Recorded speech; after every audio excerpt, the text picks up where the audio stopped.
안녕하세요. 좋은 이야기 채널입니다. 영상의 좋아요와 구독은 큰 힘이 됩니다. 감사합니다. 70세 박영자 할머니는 아들 민수의 결혼식 날을 떠올리며 깊은 한숨을 쉽니다.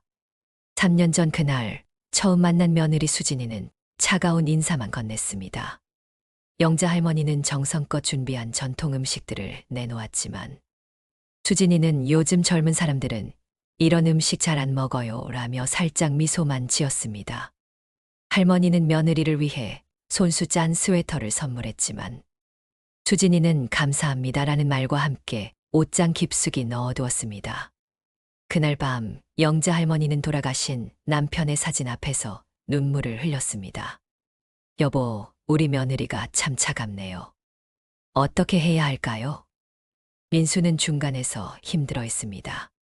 어머니는 며느리가 너무 차갑다고 하시고 아내는 시어머니가 간섭이 심하다고 불평했습니다. 가족 모임 때마다 어색한 분위기가 흘렀고 대화는 필요한 말만 주고받는 수준이었습니다. 어느 날 영자 할머니는 시장에서 우연히 수진이의 어머니를 만났습니다. 수진이 어머니는 우리 수진이가 시어머니를 어려워해서 걱정이에요. 원래 낯을 많이 가리는 성격이거든요. 라고 말했습니다. 그 순간 영자 할머니는 깨달았습니다. 수진이도 자신만큼이나 어색하고 힘들어했을지도 모른다는 것을요. 집으로 돌아온 영자 할머니는 며느리에 대해 다시 생각해보기 시작했습니다. 혹시 자신이 너무 성급하게 친해지려고 했던 것은 아닐까요? 수진이도 새로운 가족 안에서 자신의 자리를 찾아가는 중이었을 텐데 말이에요. 수진이는 직장에서 돌아와 저녁 준비를 하다가 시어머니가 보내신 반찬들을 발견했습니다. 김치, 나물, 조림까지 정성이 가득한 반찬들이었지만 수진이는 오히려 부담스러웠습니다. 내가 요리를 못한다고 생각하시는 건 아닐까 하는 생각이 들었기 때문입니다. 다음 날 수진이는 정중하게 전화를 걸어 어머니, 반찬 감사합니다.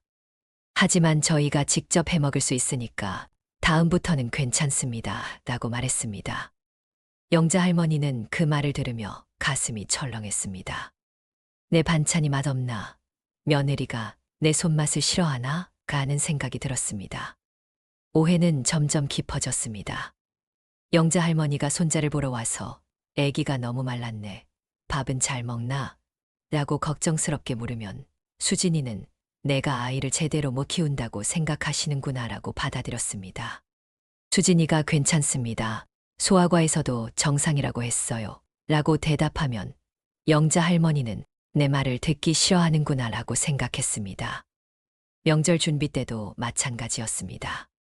영자 할머니가 차례상 준비는 내가 할게 라고 말하면 수진이는 나를 믿지 못하시는구나 라고 생각했고 수진이가 제가 도와드릴게요 라고 하면 영자 할머니는 내 방식이 마음에 안 드나 보다 라고 받아들였습니다. 이런 작은 오해들이 쌓여가면서 두 사람 사이의 거리는 점점 멀어졌습니다. 민수는 양쪽의 불만을 들으며 속이 터져갔습니다. 엄마, 수진이는 원래 말이 적은 스타일이에요. 수진아, 우리 엄마는 걱정이 많으셔서 그래. 하지만 근본적인 해결책은 되지 못했습니다. 어느 날 밤 영자 할머니는 잠이 오지 않아 창밖을 바라보며 생각했습니다. 내가 뭘 잘못했을까? 며느리와 어떻게 하면 가까워질 수 있을까? 같은 시간 수진이도 아이를 재우고 나서 같은 고민을 하고 있었습니다. 어느 화요일 오후 수진이는 직장에서 급작스럽게 아이가 열이 난다는 연락을 받았습니다. 어린이집에서 체온이 39도까지 올라갔다는 것이었습니다. 수진이는 서둘러 조퇴를 내고 병원으로 향했지만 마음은 천갈래로 찢어지는 것 같았습니다. 병원에서 의사는 독감 초기 증상 같습니다. 며칠간 잘 돌봐주시면 괜찮을 거예요 라고 했지만 수진이는 어떻게 해야 할지 막막했습니다. 남편 민수는 출장 중이었고 친정 어머니는 멀리 계셨습니다. 혼자서 아픈 아이를 돌봐야 한다는 생각에 눈물이 났습니다. 집으로 돌아와 아이를 재우고 나서 수진이는 열을 내리는 방법을 인터넷으로 찾아보며 밤을 지새웠습니다. 아이는 계속 칭얼거렸고 열은 좀처럼 내려가지 않았습니다. 새벽 4시경 수진이는 더 이상 견딜 수 없어서 민수에게 전화를 걸려다가 멈췄습니다. 출장 중인 남편을 깨울 수는 없었습니다. 그때 문득 시어머니 생각이 났습니다. 하지만 이런 상황에서 도움을 청하기가 쉽지 않았습니다. 평소에 차갑게 대했는데 갑자기 도움을 청하면 어떻게 생각하실까 하는 걱정이 앞섰습니다. 하지만 아이의 열이 또다시 올라가자 수진이는 떨리는 손으로 시어머니께 전화를 걸었습니다. 어머니, 죄송합니다. 이런 시간에 준우가 갑자기 열이 많이 나서요. 어떻게 해야 할지 모르겠어서. 목소리가 떨렸습니다. 영자 할머니는 잠에서 깨어 며느리의 다급한 목소리를 들었습니다. 순간 모든 서운함은 사라지고 손자와 며느리가 걱정되었습니다. 지금 당장 갈게. 걱정하지 마. 할머니는 서둘러 옷을 입고 집을 나섰습니다. 새벽 5시 영자 할머니가 수진이네 집 문을 두드렸습니다. 문이 열리자 수진이의 지친 얼굴과 눈물 자국이 보였습니다. 어머니, 정말 죄송해요. 이런 시간에 수진이는 고개를 숙였습니다. 아이고, 무슨 소리야. 가족인데. 영자 할머니는 곧바로 손자에게로 향했습니다. 아이는 열에 시달리며 칭얼거리고 있었습니다. 할머니는 능숙하게 아이의 이마에 손을 대고 체온을 확인했습니다. 해열제는 언제 먹였니? 3시간 전에요. 근데 열이 안 떨어져서. 수진이의 목소리는 떨렸습니다. 영자 할머니는 주방으로 가서 미지근한 물과 수건을 준비했습니다. 이렇게 물수건으로 몸을 닦아주면 열이 내려가. 그리고 이 파 끓인 물을 조금씩 먹여봐. 할머니는 오랜 육아 경험으로 차근차근 아이를 돌봤습니다. 신기하게도 할머니의 손길을 받은 아이는 점점 안정을 찾았습니다. 열도 조금씩 내려가기 시작했습니다. 수진이는 그런 시어머니를 바라보며 처음으로 고마움을 느꼈습니다. 어머니, 정말 감사해요. 어떻게 해야 할지 몰라서 너무 무서웠어요. 내가 민수를 키울 때도 이런 일이 많았어. 밤새 열 때문에 잠 못 잔 적이 한두 번이 아니야. 영자 할머니는 아이를 품에 안고 자장가를 불러주었습니다. 그 모습을 보며 수진이는 눈물이 났습니다. 어머니, 그동안 죄송했어요. 제가 너무 서먹하게 대했죠. 수진이는 처음으로 진심을 털어놓았습니다. 나도 미안해. 너무 성급하게 가까워지려고 했나 봐. 넌 시간이 필요했을 텐데. 영자 할머니도 마음을 열었습니다. 그날 아침 두 사람은 처음으로 진솔한 대화를 나눴습니다. 수진이는 시어머니가 무서웠다고, 영자 할머니는 며느리가 자신을 싫어한다고 생각했다고 솔직하게 말했습니다. 아이의 열이 내리고 며칠이 지난 후 수진이는 시어머니께 작은 선물을 준비했습니다. 할머니가 좋아하실 만한 건강차였습니다. 어머니, 그날 정말 고마웠어요. 작은 선물이지만. 영자 할머니는 깜짝 놀랐습니다. 아이고, 이런 건 왜 사왔어? 돈 아까운데. 하지만 마음속으로는 며느리의 마음이 고마웠습니다. 어머니, 사실 말씀드리고 싶은 게 있어요. 수진이는 용기를 내어 자신의 어린 시절 이야기를 꺼냈습니다. 저는 어릴 때 부모님이 자주 싸우셔서 집 분위기가 항상 무거웠어요. 그래서 새로운 사람들과 가까워지는 게 어려워요. 특히 어른들이 무서워서. 영자 할머니는 며느리의 말을 조용히 들었습니다. 그랬구나. 나는 몰랐네. 내가 그냥 나를 싫어하는 줄 알았어. 아니에요, 어머니. 오히려 어머니가 너무 좋으신 분이라서 부담스러웠어요. 제가 어머니 기대에 못 미칠까봐 걱정이었거든요. 수진이의 솔직한 고백에 할머니의 마음이 따뜻해졌습니다. 영자 할머니도 자신의 이야기를 들려주었습니다. 나도 처음에 시집 왔을 때 시어머니가 무서웠어. 뭘 해도 혼날까봐 전전긍긍했지. 그때의 기억 때문에 너에게는 편한 시어머니가 되고 싶었는데 오히려 부담을 줬구나. 두 사람은 서로의 마음을 이해하기 시작했습니다. 수진이는 시어머니의 관심이 간섭이 아닌 사랑이었다는 것을, 영자 할머니는 며느리의 조심스러움이 거부감이 아닌 배려였다는 것을 깨달았습니다. 어머니, 앞으로는 제가 먼저 연락드릴게요. 그리고 반찬도 가끔씩은 받을게요. 어머니 손맛이 그리울 때가 있거든요. 수진이의 말에 영자 할머니는 환하게 웃었습니다. 고마워. 나도 앞으로는 미리 물어보고 갈게. 갑자기 가면 너도 부담스럽겠지. 할머니도 며느리를 배려하는 마음을 표현했습니다. 며칠 후 영자 할머니는 수진이에게 전화를 걸었습니다. 수진아, 시간 있으면 같이 시장 보러 갈래? 준우 이유식 재료도 사고 맛있는 것도 좀 사 먹고. 수진이는 잠깐 망설였지만 시어머니의 따뜻한 목소리에 네, 좋아요라고 대답했습니다. 처음으로 둘이서 나들이를 하는 것이었습니다. 전통시장에서 영자 할머니는 수진이에게 좋은 재료 고르는 법을 알려주었습니다. 이 무는 너무 크면 안 돼. 이 정도 크기가 단맛이 좋아. 고구마는 이렇게 끝이 뾰족한 게 달아. 수진이는 신기하게 들었습니다. 어머니, 저 요리 배우고 싶어요. 준우가 크면 집에서 맛있는 음식 해주고 싶거든요. 수진이의 말에 영자 할머니는 기뻤습니다. 그래, 그럼 우리 집에서 같이 해볼까? 내가 알고 있는 거라도 가르쳐 줄게. 할머니는 며느리와 함께 요리할 생각에 설렜습니다. 그 주말 수진이는 준우를 데리고 시어머니 댁에 갔습니다. 영자 할머니는 미리 재료를 준비해두고 기다리고 있었습니다. 오늘은 준우 이유식부터 만들어보자. 할머니의 지도 아래 수진이는 정성껏 이유식을 만들었습니다. 당근은 이렇게 작게 다져야 해. 너무 크면 아이가 소화하기 어려워. 국물은 멸치로 우린 게 제일 좋아.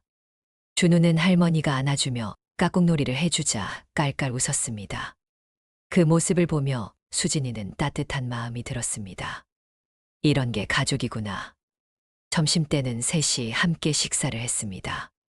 영자 할머니가 만든 된장찌개와 수진이가 만든 나물, 그리고 준우의 이유식까지. 소박하지만 정겨운 식탁이었습니다. 어머니, 이제야 가족이 된 것 같아요. 수진이의 말에 영자 할머니의 눈시울이 붉어졌습니다. 나도 그래. 오늘이 제일 행복한 것 같아. 영자 할머니가 사는 동네에는 혼자 사시는 김 할아버지가 계셨습니다. 아들, 딸들이 모두 외국에 나가 있어서 명절에도 혼자 지내는 분이었습니다. 평소 말수가 적고 까칠해 보여서 이웃들과 거리를 두고 지내셨습니다. 어느 겨울날 영자 할머니는 김 할아버지 집 앞을로 지나가다가 이상한 것을 느꼈습니다. 며칠째 신문이 쌓여 있고 불빛도 보이지 않았습니다. 걱정이 된 할머니는 집 앞에서 김 선생님 계세요? 하고 불러보았지만 대답이 없었습니다. 할머니는 관리사무소에 연락했고 함께 온 직원과 문을 열었습니다. 김 할아버지는 화장실에서 쓰러져 계셨습니다. 다행히 의식은 있었지만 며칠째 아무것도 드시지 못한 상태였습니다. 곧바로 119에 신고해서 병원으로 옮겼습니다. 병원에서 의사는 탈수와 영양실조 때문에 쓰러지신 것 같습니다. 조금만 늦었다면 위험했을 뻔했네요. 라고 했습니다. 영자 할머니는 김 할아버지 곁을 지키며 걱정했습니다. 김 할아버지가 깨어나자 왜 나를 도와주셨소? 라고 물었습니다. 평소 이웃들에게 무뚝뚝하게 대했던 자신을 구해준 것이 고마우면서도 미안했습니다. 뭘 그런 말씀을 하세요? 이웃인데 당연한 거 아닌가요? 영자 할머니의 대답에 김 할아버지는 눈물을 글썽였습니다. 고맙습니다. 정말 고맙습니다. 퇴원 후 김 할아버지는 영자 할머니를 찾아와 깊이 인사했습니다. 제가 그동안 너무 못됐습니다. 혼자 살다 보니 성격이 더 까칠해졌나 봅니다. 아니에요. 혼자 계시느라 얼마나 외로우셨을까요? 영자 할머니는 김 할아버지를 이해했습니다. 남편을 여인 후 혼자 지내는 시간이 얼마나 외로운지 아니까요. 그날부터 영자 할머니는 김 할아버지를 자주 챙겨드렸습니다. 반찬을 만들면 나눠드리고 며칠 안 보이면 안부를 물어보았습니다. 김 할아버지도 점차 마음을 열기 시작했습니다. 수진이와 관계가 좋아진 후 영자 할머니의 집에는 웃음소리가 자주 들렸습니다. 주말이면 수진이가 준우를 데리고 와서 함께 시간을 보냈습니다. 할머니는 손자와 놀아주는 것이 세상에서 가장 행복했습니다. 민수도 출장에서 돌아와 집안 분위기가 완전히 달라진 것을 느꼈습니다. 엄마, 수진이랑 사이가 좋아지셨네요. 응, 이제야 진짜 가족이 된 것 같아. 어느 일요일 영자 할머니는 수진이에게 제안했습니다. 수진아, 우리 김 할아버지도 초대해서 함께 식사하면 어떨까? 혼자 계시는데 가족 분위기를 보여드리면 좋을 것 같아. 수진이는 흔쾌히 동의했습니다. 좋은 생각이에요, 어머니. 저도 김 할아버지께 인사드리고 싶었어요. 김 할아버지는 초대를 받고 깜짝 놀랐습니다. 아니, 제가 가면 폐가 되는데. 무슨 소리세요? 가족처럼 지내시잖아요.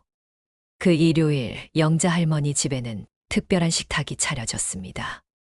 할머니가 정성껏 준비한 음식들, 수진이가 만든 샐러드, 그리고 김 할아버지가 가져온 과일까지.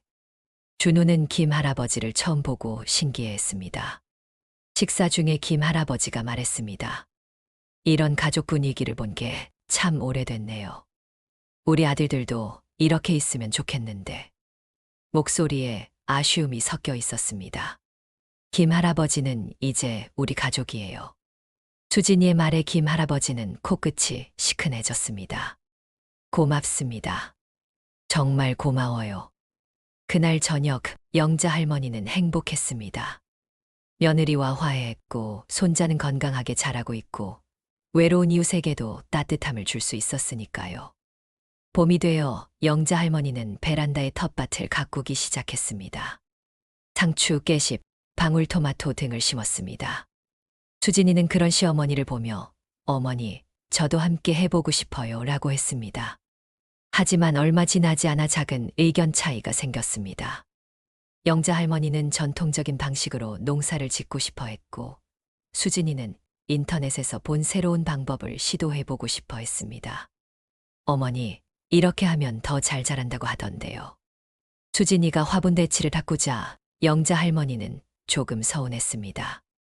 내가 몇십 년 해본 건데. 수진이도 시어머니가 자신의 의견을 무시한다고 생각했습니다. 어머니는 제 말을 안 들으시네요. 순간 예전의 서먹한 분위기가 다시 흘렀습니다. 민수가 집에 와서 두 사람의 표정이 좋지 않은 것을 눈치챘습니다. 무슨 일이에요? 별거 아니야. 하지만 분위기는 어색했습니다. 그날 밤 영자 할머니는 잠이 오지 않았습니다. 이러다가 다시 예전처럼 되는 건 아닐까 걱정이 되었습니다. 수진이도 마찬가지였습니다. 역시 생각이 다른가 보다. 다음 날 영자 할머니가 먼저 수진이에게 전화를 걸었습니다. 수진아, 어제는 내가 미안했어. 내 의견도 들어봤어야 하는데. 아니에요, 어머니. 제가 너무 성급했어요. 어머니 경험을 무시한 것 같아서 죄송해요. 수진이도 사과했습니다. 그럼 우리 반반씩 해볼까? 내 방식으로도 해보고, 내 방식으로도 해보고. 어떤 게 더 잘 되는지 비교해보자. 영자 할머니의 제안에 수진이는 환하게 웃었습니다. 좋은 생각이에요, 어머니. 그럼 재미있겠네요. 그날부터 두 사람은 텃밭을 반으로 나누어 각자의 방식으로 가꿔보기로 했습니다. 영자 할머니는 전통적인 방식으로, 수진이는 새로운 방법으로 채소를 키웠습니다. 매일 함께 물을 주고 성장 상태를 비교해보는 것이 즐거웠습니다. 몇 주 후 신기하게도 두 방식 모두 나름대로 좋은 결과를 보였습니다. 할머니의 상추는 잎이 두껍고 맛이 진했고 수진이의 상추는 빨리 자라고 색깔이 선명했습니다. 어머니, 우리 둘 다 성공했네요. 수진이가 기뻐하자 영자 할머니도 뿌듯해했습니다. 그러게, 새로운 방법도 좋은 게 있구나. 이 작은 일을 통해 두 사람은 중요한 것을 배웠습니다. 서로 다른 의견을 가질 수 있고 그것이 갈등의 원인이 될 필요는 없다는 것을요. 오히려 다양한 시도를 통해 더 좋은 결과를 얻을 수 있다는 것을 깨달았습니다. 1년이 지나고 영자 할머니네 집에는 매주 일요일마다 온 가족이 모였습니다. 수진이는 이제 시어머니께 엄마라고 부르며 영자 할머니는 며느리를 진짜 딸처럼 아꼈습니다. 어느 일요일 수진이가 특별한 소식을 전했습니다.